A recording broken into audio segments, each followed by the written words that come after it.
सुप्रभात मंडळी, मी कोकणात आहे. काल रात्री लेट आलो आहे. काल रात्रीचा तुम्ही क्लिप पाहिलीच असेल. आणि मॉर्निंग वॉकसाठी मी आता नदीकडे चाललो आहे. हे माझ्या पाठीचे जंगल पाहते आहे, आमच्या घराच्या समोरचं आहे. मी बरोबर एक प्लास्टिकची पिशवी घेतली आहे पडलेले आंबे गोळा करायला. तर कोकणात आलं की माझा आंब्याच्या सीझनमध्ये जर मी कोकणात आलो तर माझा सकाळचा कार्यक्रम हाच असतो, पडलेले आंबे गोळा करणं आणि नदी किनारी वॉक घेणं. तसं आपण करायचं आहे.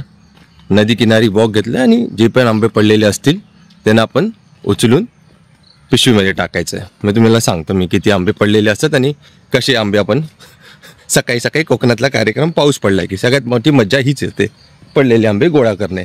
तर हे बघा असे पडलेले आंबे असतात, हे खाल्लेलं आहे. सगळेच मोस्टली जेवढे पण आंबे असतात ते ऑलरेडी खाल्लेले आहेत. पाऊस पण आहे तो जो म्हणून माझे कदाचित आवाज असेल तो नीट नाही येणार, कारण की मी आता ऑस्मो माझा जो ॲक्शन 5 आहे त्याच्यातूनच बोलतो आहे. माईक लावला तर कॅमेरा खराब होईल आणि ते मला नको आहे, म्हणून कदाचित माझा आवाज तुम्हाला कमी येईल. प्लीज त्याच्याबरोबर तुम्ही सहन करा. आता आपण नदीकाठी झालो. मी तुम्हाला नदीकाठचं दर्शन देतो. सगळेच खराब आहेत आंबे. हे बघा, आपण एक आंबा आहे खराब आहे, पण तो त्या काकी बाजूनी सगळ्या आंब्या उतरून घेऊन गेले वाटतं. अरे पाऊस परत येतो ॲक्च्युली.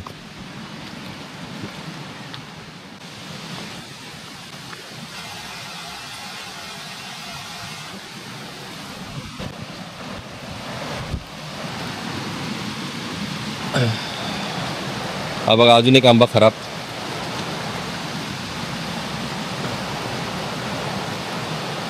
अजून एक मोठा आंबा पण खराब. आज अपना नसीब चल नहीं रहा है भाई. खराब आम मिल रहे अपने को, खराब आम. पण नेव्हरदलेस मी तुम्हाला माझ्या नदीकडचं दर्शन घडवतो. ही बघा माझ्या गावची नदी जी तुफान वाहते.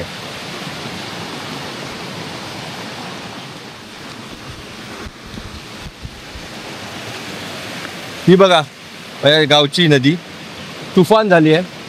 कोकणात जे मुसळधार पाऊस पडतोय 18, 19, 20, 21 मे, तर आज आहे 22 मे. आज 22 मेला पण सकाळी धो पाऊस पडतोय आणि ही नदी तुफान वाहते. नदीत जायची माझी खरंच इच्छा आहे, पण बघू माझ्याबरोबर कोण पार्टनर असेल तरच मी नदीत जाणार, नाही तर नाही जाणार. सो हे कोकणाचं सौंदर्य आहे तुमच्यासाठी. माझं गाव आहे सावंतवाडी. हे सावंतवाडीतलं आतमधलं गाव आहे आणि this is how the Konkan looks guys. This is how the Konkan looks. Konkan हा तिन्ही ऋतूमध्ये एन्जॉय करण्यासारखी जागा आहे. गरमीत या आंबे खायला कोकणात, पावसाळ्यात या पाऊस एन्जॉय करायला, हिरवळ एन्जॉय करायला, डोंगर एन्जॉय करायला, आणि थंडीत या शेकोटी करायला, ग्रिल चिकन करायला, अजून इतर काही गोष्टी पण करू शकतो आणि प्लस नेचर पण एन्जॉय करू शकतो. तर कोकण अशी एक जागा आहे जिथे तिन्ही ऋतूमध्ये येऊ शकतो. हा पावसाळी ऋतू आहे तुमच्यासाठी, एन्जॉय करा.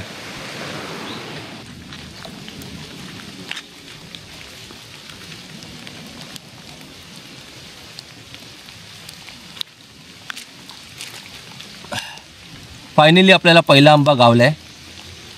माझी गावठी भाषा झाली आहे. तर असे आंबे आपल्याला पडताना दिसतात पावसात आणि असे आपण हे आंबे गोळा करतो. आणि जे आपण देवगडचे आंबे, रत्नागिरीचे आंबे आपल्या मुंबई पुण्यामध्ये 600, 700, 800, 1000, 2000 रुपयाला, माहिती नाही किती रुपयाला तुम्ही विकत घेता. तो जो आंबा खाण्यात जेवढी मजा येत नाही ना, तेवढा आंबा खाण्यात मजा घ्यायला येते. ओके, तर ह्या आंब्याची मजा काही औरच आहे. पडलेले पावसात गोळा करून खाणारे आंबे, जी मजा आहे आंब्याला, ती काही औरच आहे. ती फक्त कोकणवासी समजू शकतात. आणि जर तुम्ही कोकणात जन्म नसेल घेतला तर काय बोलू शकतो ते, you are missing on lot of things guys. You are missing on lot of things. आंबे पडलेले